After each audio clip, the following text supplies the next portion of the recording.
I've heard of it. I've heard of it. Yeah, It's again, that's pretty hardcore. It's not a very well known film actually. It didn't really receive much attention upon release, but yeah, again, I think it's from the late 90s, maybe early 2000s. I'm not sure.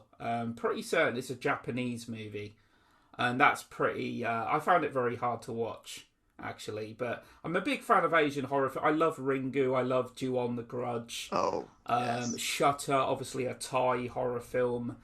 And yeah, but even then, it's like getting back to Hollywood and America. They all get remade. All of the ones that prove to be popular end up getting remakes, don't they? Yeah. Yes, that's the. I mean, I'm not a anti-remake guy. I'm a big remake fan because I don't care if a remake comes out and I don't like it, I just disregard it. But I've seen some remakes that really blew my mind. But Asian remakes outside of The Ring, because The Ring took the best parts of Ringo and then cranked them up for the U.S. And made a very weird movie, a very, I mean, I'm going to use the word subversive, but it's subversive in that it's giving us something different in a very unexpected way. It's not like I mean, I don't know how many ways you could read that film, like analyze it. I'm really bad at that stuff, but like it just captured my imagination. I saw it before I saw the original Ringo. Yeah. And aside from it scaring me to death and scaring my poor wife to death when it came out, it really is something special. Yeah. It's see that really it's like rare. that sort of subgenre. Like I've never really got into, and it's like a massive blind spot for me. I've What, heard of film, Supernatural? no, like Asian. Oh, okay. Oh, I've heard of, I've got films like Evil Dead Trap and Bloody Reunion, I think one's called. But yeah, that's something I need to dive into because I remember liking The Ring when it first, the remake of The Ring when it first came out, and I think I have seen bits of Ringo, but I don't think I've seen it all. But it's something I need to, I really need to sit down and watch. I think as Asian American remakes go of Asian horror films, 2002's The Ring is the best example. Yeah, definitely, without a doubt. I think I still prefer the Japanese original, but it's a really good remake. But it's interesting, we talk about all these Asian horror movie remakes. Name one Italian horror film that's been remade by Hollywood. Suspiria. I was going to say that. that. Actually, yes. Do you know, I was struggling to think of one then. You've just, and done badly, I should say. Yeah, Suspiria. Darren, we're on different pages here, buddy. I know, Fight. I heard you on the podcast. I just could not. It's not so much the fact that people say, "Oh, you hold the original film in such high esteem" and all that, but I just couldn't get into it, and it just seemed to go on and on and on. Yeah, it is. I will give you that it is too long. I wish it was longer because I'm insane, but like I don't fault anybody for not digging that one. It was one of those things that just I was excited about it the first time I heard about it because in my brain I was like, well, worst case scenario, it'll be like a dull, like it'll be like a shot for shot crappy thing like a lot of the Asian horror remakes try to do, is they try to do a shot for shot thing. Yeah. And they forget all the atmosphere. And I just love I call it new Speria. Like it's like the new metal version of Suspiria. That's my little joke. Yeah. You've got to give it props for like coming out with something. They tried. Yeah, they tried to do something different, but it didn't work for me. But that's not to say that it wouldn't work for most people. But I don't know. Have you seen that band? My band is writing a song about it right now. Nice. I have seen it. I've only seen it the once though. I only watched it once, and I liked it. I didn't love it, but I liked it because it's like Richard said. It wasn't a copy and paste. It wasn't trying to just copy. That's to me the worst kind of remake is when you get something that's almost the same film from A to B. What's the point? If you're what is the point? If you're gonna remake something, all right, I'm not necessarily saying it's going to be better or anything, but at least try and do something new. But I realise there's some people out there who feel it's disrespectful to try and do something new to an already existing film, whatever. But it's like Richard said again, you know, just because a remake comes out, nobody's forcing you to watch it. That's right, yeah. The original film doesn't cease to exist. You can still go back to your... And I quite liked it, actually. It was very... Yeah, a bit long, I'll admit. Probably about 20, 25 minutes too long, I'd say. But no, I think as remakes go, there's a hell of a lot worse. Well, like you say, as long, you know, the younger generation, it might put them onto the original film anyway, so it's a plus in that regard anyway, like. Yeah. I think the worst kind of remake out there, I know we're going a little off topic, so this would be the last bit I'll say on this, is Psycho, 1998 Psycho. Yeah. Pointless. What's the point? It's a copy and paste job, isn't it? I mean, Gus Van Sant is actually a good director.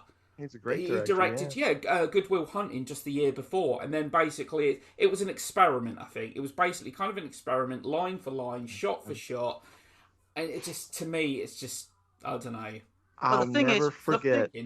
The thing is with that film, right? They say it's a shot for shot and all that, but I can't remember like Norman Bates masturbating. No, we've talked about you're fascinated. You're transfixed on that masturbation scene, aren't you?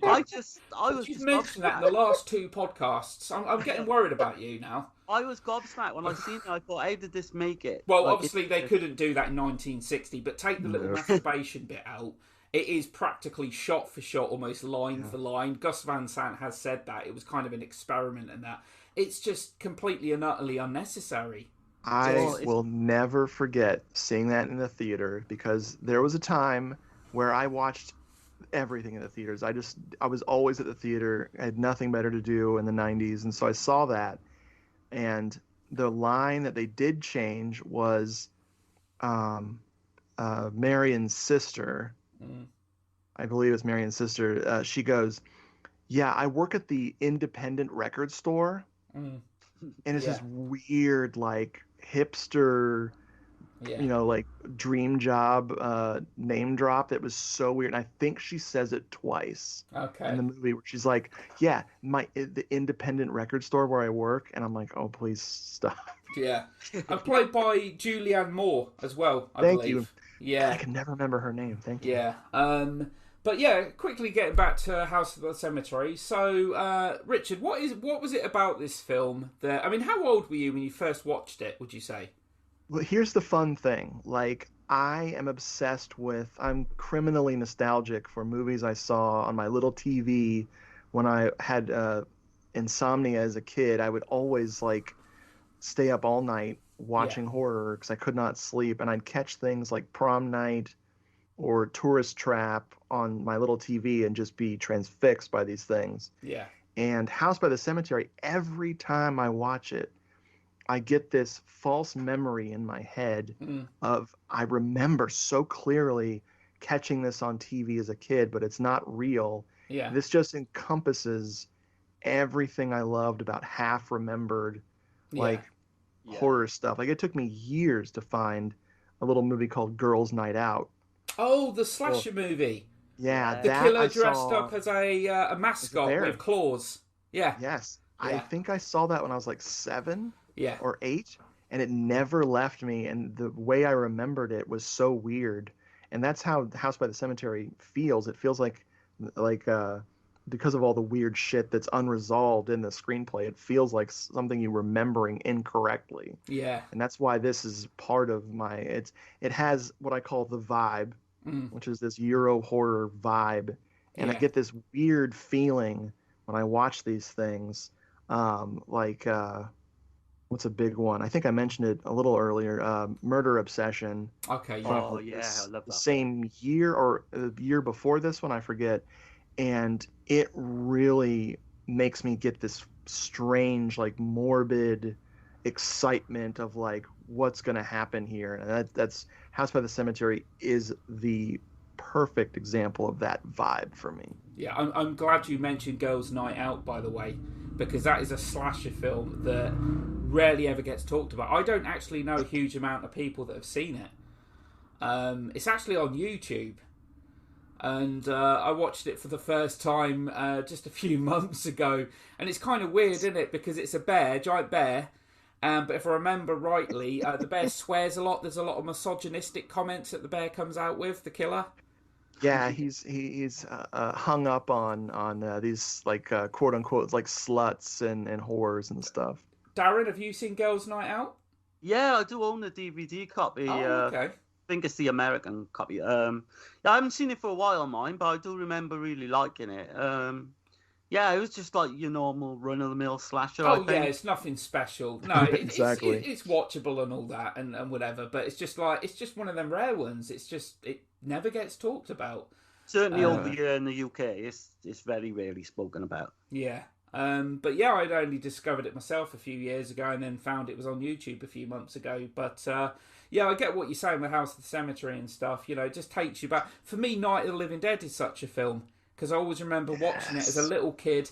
Lights were off, early hours in the morning. I should have been in bed, but being the little rebel that I am, I snuck up and I watched it. And I'll tell you what, I was absolutely terrified. But do you know what? At the same time, I loved it. It was like that. It was just an adrenaline rush being scared. Yeah. I was 11. I asked permission to stay up until midnight on Halloween. I think it was 87. They were having it on TV, and I just watched it, and I was in over my head. Yeah. You know, it kind of takes you back to your younger years. You know, not to sound like old men or anything, but. Well, I'm old compared to you two, but that's a different story. I can even remember something like when I was about 11, I think it was, in the UK on like BBC Two or something. The film Don't Go to Sleep. I don't know if you've heard of that one. I know it by title, but I've never seen it. And I always remember it because it's got like the pizza cutter running down the stairs. And that always freaked me out as a kid. I don't think I mentioned it on the other podcast when we talked about scary films, and that's why I remembered it. But yeah, something like that. And every time I watch that film now, it takes you right back to when you were like 10, 11. Salem's Lot is another one. Yeah, the window scene is the scene I always think of when I think Salem's Lot. There's a scene in that where a guy's digging a grave and the sun sets while he's working. Oh yeah. That sounds that scene scared the bejesus out of me as a kid. Oh my god. You know, it's. I mean, the thing is, we talked a little while ago, didn't we, Darren? We did a podcast on some of the scenes that terrified us as a kid, and I'll admit I'm late to the Fulci party because I think the first Fulci film I saw was Zombie Flesh Eaters on DVD. Nice. But I'm glad that these films are now they're being given a new lease of life, being released on House by the Cemetery came out on Blu-ray a little while ago now, wasn't it? I can't remember how long ago it was, but these films are actually receiving more recognition now as well, and you know the legacy lives on. I don't think like people like Fulci, Argento, and that would have become as popular if it hadn't been for DVD, and that obviously carried on the Blu-ray. Because when you watch these back in the olden days, you know, with a really crappy VHS copy, you know, I remember first watching Suspiria and thinking, you know, what's the fuss about? And then as DVD and Blu-rays come out, it's my favorite film now, as I think Richard knows anyway. So yeah, but it's you know, we're lucky enough now to live in a, you know, where we can get anything in pristine HD condition. Yeah. And I was really late coming into the Fulci films, really. I watched Zombie Flesh Eaters back in the early 90s, but I hadn't watched any of this trilogy, you know, up until like the mid-2000s when I started to get back into it again. Yeah. So yeah, I was fairly late. Well, I'll confess, there's a few Fulci films I've not seen, and I'd like to. There are a few films post House by the Cemetery that I've not seen. Cat in the Brain. Oh right. Oh yeah, that. I'm gonna go ahead and say I strongly dislike that movie. I do as well. I hate it. I hate clip show movies. Okay. And that movie is, you know, clips from a bunch of Fulci and some non-Fulci movies all put together. Oh right. And I'll give it this. It's fun, but I'm not a fun person. So get that fun away. I have never gotten through that film. I owned the DVD and then I had the Blu-ray, and I eventually got rid of it 3 times. Yeah, I'm exactly the same as Richard. I watched that film way back, I think like 15 years ago, and managed to just get through it. Yeah. I've tried at least 2 or 3 times since. Once in the last year, I just couldn't get through it. Yeah. And what was the other film you mentioned, Richard, from Fulci that you said you didn't like, you want to like, but you didn't like? His last film is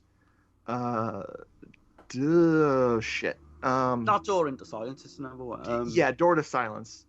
Door to Silence. I couldn't get on with it. It's basically a Caprice Classic commercial. I don't know if you guys in the UK were blessed with the greatest car that ever took up 3 lanes on the highway. No, but the whole movie is just this dude, an unlikable main dude, driving and having little adventures and then driving, and it's so sad that it was his final film because of course he was going to do Wax Mask. He and Argento healed their little spat they've been having for 20 years. Yeah. And Argento tried to help him out, and then he just passed away too soon. That was all to do with the zombie coming out, wasn't it? And I had not heard that before. I was listening to y'all's show, and I was like, "Holy crap! Is that what started it?" Yeah, over the copyrights apparently.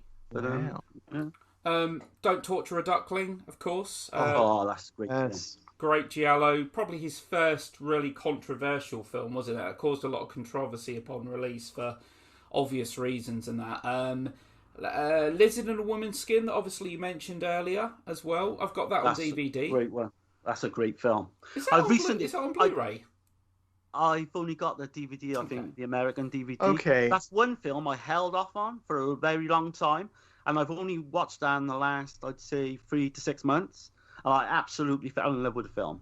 I think it's an absolute masterpiece. What, that's Lizard in a Woman's Skin, yeah? Yeah. Oh, okay. According to IMDb, which is never wrong, Voices from Beyond is his last film, and I remember it as being like not 1994. I didn't think it was that late. I think IMDb is being weird. But Voices from Beyond is actually really good. It's like one of his like absolute last 2 or 3 films, and it's really solid.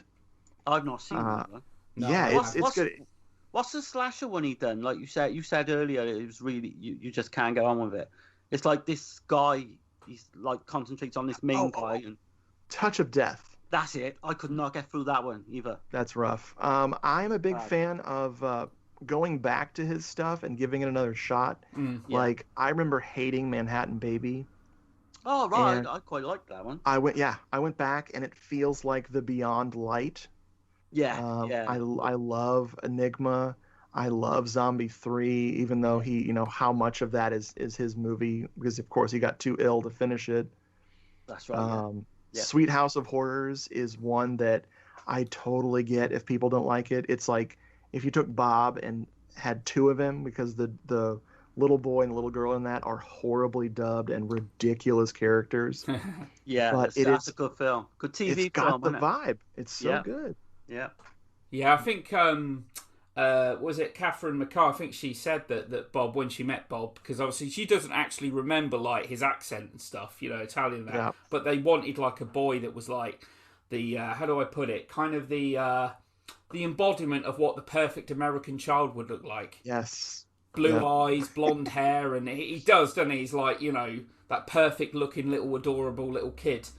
But and that actor, he's like, he always apologizes in interviews. He's like, as a grown up, he's like, that wasn't my voice. That wasn't my voice. I don't talk like that. Yeah, I know. I actually don't mind his voice. I'm probably one of the few. Yeah. The problem is they didn't have kids in the dubbing studio. They'd have a woman, like a grown up. Yeah. Just like talk in a high voice as a child, and it's horribly annoying. Yeah. I love the English dub on Burial Ground when you've got that little midget in the back. Yeah. Oh God. Mama, this smells like death. Yeah, I'm trying to get him to watch it, like, but I don't know. But I don't know whether that'd be Barry's cup of tea. But what film is that? Sorry. Burial Ground, Nights of Terror. No, I haven't seen it. I think the film I'm mistaking it for is the 81 film Dead and Buried, isn't it? That had Robert Englund in, right? Oh, right, yeah. Yeah, I did a podcast on that as well. Yeah, I'm getting the 2 films mixed up. That's like the difference between fine literature and a comic book. Yeah. It's just a riot from start to finish. I just absolutely. If you see it as a comedy, You will love it. Yeah, you will absolutely love it. But yeah, I did like, quickly getting on to that though, I did like, I'm assuming you've seen it, Richard, Dead and Buried. Oh yeah, we are big fans of that at the Doom Show. Brad and I did that one a while back. Yeah. And that is another childhood trauma. My parents were obsessed with the new shelf, and especially my mom was obsessed with new releases. So she would pick, regardless of genre, like anything that was new. Yeah. And they rented Dead and Buried, and I saw that, I think I was 9. Okay.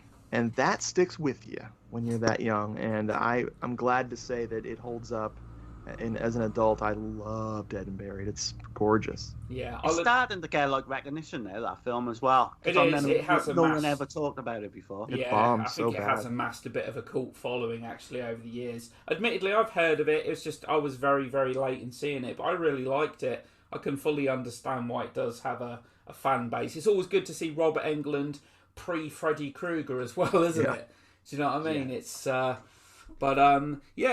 House by the Cemetery. So obviously your favourite film, Richard. Dean. Sorry, not Dean. Darren.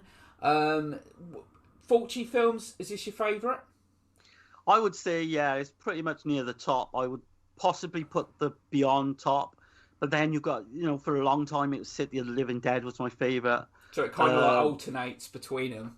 And then you've got, his giallo films, which I certainly put his slasher giallo, New York Ripper up there as well. Oh yeah. But it's definitely top 3 without a shadow of a doubt. I say I've not seen all of Fulci's films, but of the Fulci films I've seen, this to me is kind of right up there with The Beyond. City of the Living Dead and Zombie Flesh Eaters, I wouldn't put too far off it, in all honesty. But what I like with this film is the atmosphere. I like the build-up and that whole kind of, there's a lot of, what's the word I'm looking for? There's a lot of loose ends and things that don't make sense and whatever, but it doesn't ruin the film at all. I think it's a good experience. And I like the whole kind of the death. Oh, that's, speaking of which, there's another death we didn't talk about near the end, the throat ripping. Oh, yeah. Oh, he gets his throat ripped, doesn't he? That one and the sister scene of the throat ripping in Zombie. Oh yeah. They are really, really terrifying. I have neck issues. I don't like anything touching my neck. Okay. So anytime I see someone with that, like a really convincing throat slashing, or these over the top, like whole chunk of the throat, I am so freaked out by that. Yeah. Well, if you notice, like with Fulci, he sort of hones in on the gore. Oh yeah. Where you would get Argento would come away from the gore, a bit quick. Yeah, Argento was more, I think. How do I put it? Yeah, just more stylized and whatever, kind of, and that. But the violence was there certainly in his later films and that with Argento. Whereas Fulci wasn't afraid to really kind of he didn't want to shy away from it, did he? No, he lingered on them, and it works for the films as well. Yeah. But there was also another moment actually that my brain's just gone dead. There was another moment in the film regarding that I actually wanted to talk about, and I've actually forgotten what it was. It was pertaining to the throat ripping. It. The decapitation. Now, any other director or whatever would have just had maybe a slice or just one throat cut. Not Fulci. What was it? 3 or 4 cuts before the actual head gets brutal. Yeah, it's not just like a simple, some people would have done a simple throat slash, like in films like, for example, Tenebrae. There's a throat slashing quite early on in the film and that. But with Lucio Fulci, it's, I think there's 4 cuts, isn't there, before the head actually becomes detached. Oh, yeah, you see it all when Fulci's around. Yeah. It's them set pieces that really make the film stand out. But I do like the kind of dreamlike quality the film has and that. So, I mean, what was Fulci's... Was this the first Fulci film you ever saw, Richard, then, I'm guessing? The first one I saw was a weird one, a really weird one. I saw it as a kid called Conquest. Okay, I've not heard of that one. It's a sword and sandal movie. It's a ripoff of Clash of the Titans. Oh, okay. And it's got one or two really nasty bits of gore in it that are just astonishing that I saw as a little kid. Okay. But the first one I saw after that, when I grew up into an adult man baby child, was The Beyond. Okay, yeah. I mean, he did start, didn't he? He did actually start with different genres. This is a guy that started off with westerns and comedies and rock and roll movies. Yeah, a lot of teen movies. Yeah, and then obviously quite a contrast going on to becoming, the king of gore. Some would say, because actually he was known as like Herschel Gordon Lewis. Was it what was kind of the name, Darren? They dubbed him. Is it? I've heard him being called the Maestro, but the Godfather of Gore. The Godfather of Gore, that's it. Yeah. Every Italian horror director has a weird pattern from that era where they've always followed trends. So they all started doing comedies, and they moved into the sword and sandal movies. Yeah. And then they went into spaghetti westerns, and then they went into James Bond ripoffs, then the giallo, then horror, then post-apocalyptic movies, and then Jaws ripoffs, and then they usually retired. Yeah. After and of course, oh my God, how could I forget this genre? The crime film. They all did crime movies, the gritty, Franco Nero versus the mafia stuff. Yeah. Yeah, I mean the thing is as well, it's like interestingly, kind of back then, horror was considered by many, be it studios or directors, to be to some the bottom of the barrel kind of stuff. Yeah. If you do a horror film, you're not really going up or anything. But we're in that age now. Horror's more mainstream than ever. The horror is just more. It's just way more mainstream, isn't it? These films are making so much goddamn money at the box office now that horror's. It's a really popular genre, but back then there were people that shied away from horror because they just thought it was maybe certain actors thought, oh, it's beneath them, and I think a lot of people used it as a stepping stone as well, starting off in low budget horror movies and then going on to star. I mean, look at the amount of people we had that started off in horror films: Tom Hanks, Holly Hunter, Brad Pitt. The list goes on, doesn't it? Oh yeah. Now the people are more accepting of horror, because my feeling is that the new trend of horror films is that there's these really depressing dramas that either have ghosts or grisly murders in them. So, that they're trying to elevate quote unquote horror to this new thing. Yeah. And you have those kinds of films that are getting the prestigious releases and maybe even getting awards someday. Yeah. But then there's thousands of movies that are coming out. I can't keep up with any of it. No, there's too many. It is so crazy. Yeah. I wait for the things to shake out. Here's a freaking funnel, and here's the thousands of horror movies that have come out in the last decade, and I just wait for the best stuff to pop out at the other end and give them a watch. It's crazy. It is a wonderful time for horror movies, and for people burnt out on remakes, don't watch them. Yeah. Go watch the other 5,000 movies that came out in 2020, Yeah, that's a problem. Go on, Darren. What I find as well with the new films coming out and all that, some of them get so overhyped that I'm like Richard, way off and then I get to watching it 3 or 4 years down the line, and I find then I can maybe watch them and appreciate them better, because if I watch a film that's really overhyped and I go straight in and watch it, I'm always disappointed, always. Well, always ignore the hype. Is often a product's own worst enemy. Even if something's good, you build it up in your own mind that it's going to be better than good. It's going to be something special because of the hype in that. But horror is it's just a genre that's constantly evolving. I think we still get great horror films now. Admittedly, Absolutely. There might be few and far between, and I think for every good horror film we get, there's probably about 5 to 10 bad ones. Yeah. But then you get you got the theatrical releases. Look at the amount of you go into any supermarket in the UK and you look at how many straight to DVD horror films you get out now. And I guarantee 95% of them probably aren't even worth watching. Streaming services, Netflix and Amazon, it's impossible. You can be the biggest film buff on the planet, but it is literally impossible to watch everything.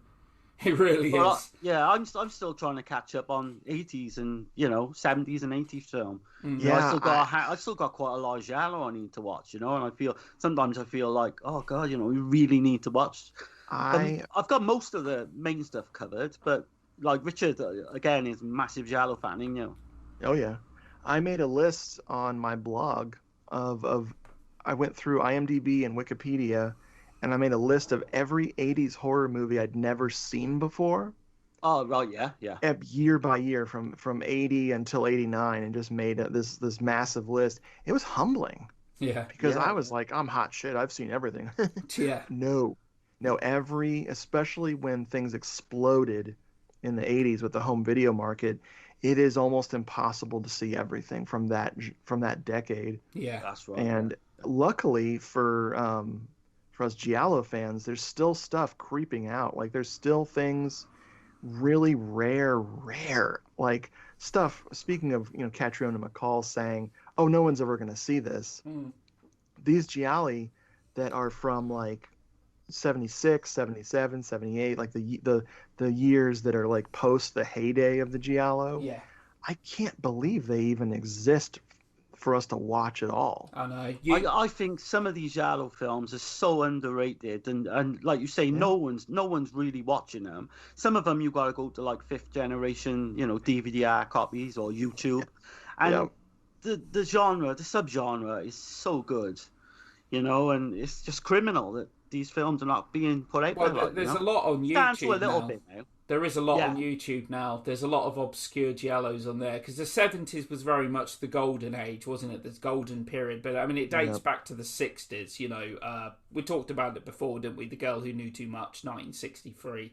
I think that's often credited as being like the first true giallo and that. But yeah, horror's been around a hell of a long time, and it's going to stay here, isn't it? You could say horror's been as mainstream as back as the 30s. Look at Dracula. Look at them old Universal monster movies.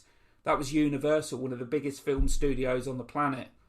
And that's another like era that doesn't get, I think I've said to you before, I'm not massive on the Universal films. I need to watch a lot of them, but I do like films like The Most Dangerous Game, The Leopard Man, and stuff like that. And I think the 30s and 40s is another genre that if we got to be careful that these films don't become lost in the future because. With the DVD, Blu-ray now, if that goes, not going so well, people are not buying as much.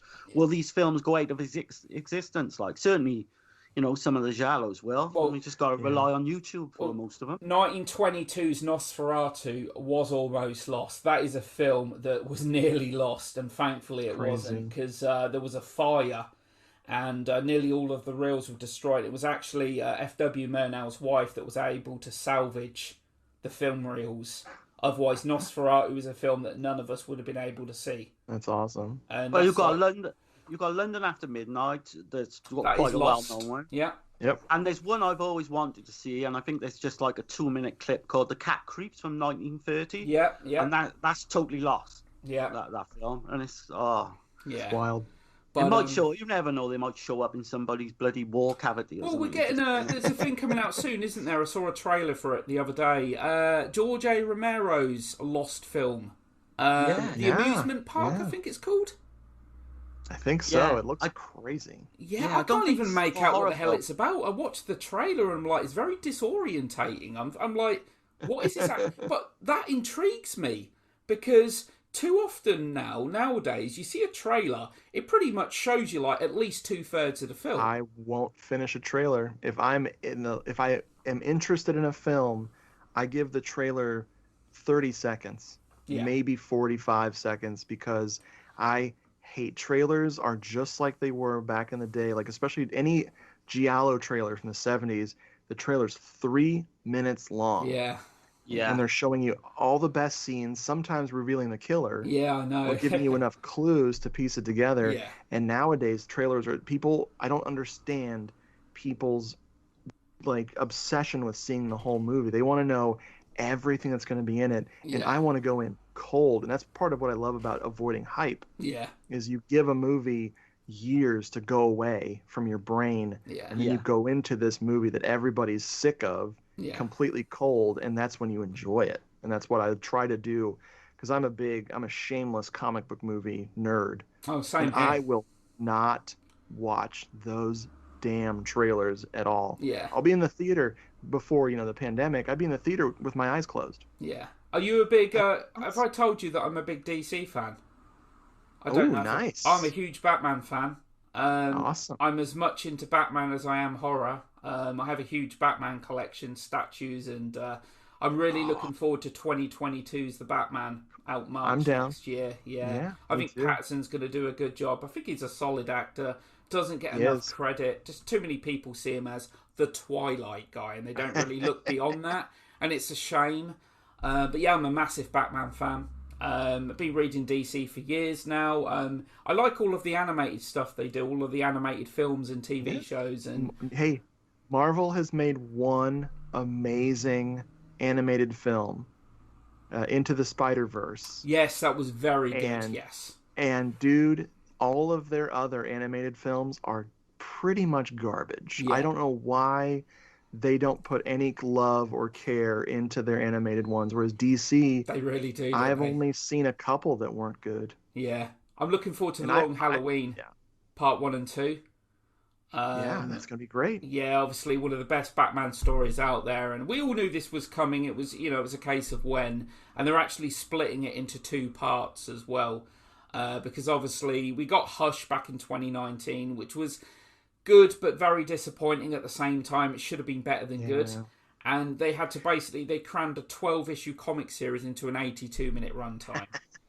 I still can't forgive them for the twist.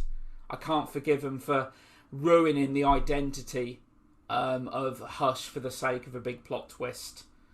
They blew that one. But hey, it's still, that stuff's always good popcorn viewing. Yeah. Nonetheless, it doesn't feel like a waste of time. Like, no. I keep harshing on those Marvel ones, but dude, they are wretched. Yeah. I will say this about Disney and Marvel. They've done a great job. They've done a fantastic job with, carefully constructing this cinematic universe that they've done, that being the MCU and that. And it has paid off hugely, whereas Warner Brothers DC, there hasn't really been any level of consistency. It's not all been doom and gloom. They've done some good stuff, but it's just not, unfortunately, hasn't gone according to plan. So I think the Flash film's going to be the reboot. That's going to be the reset button.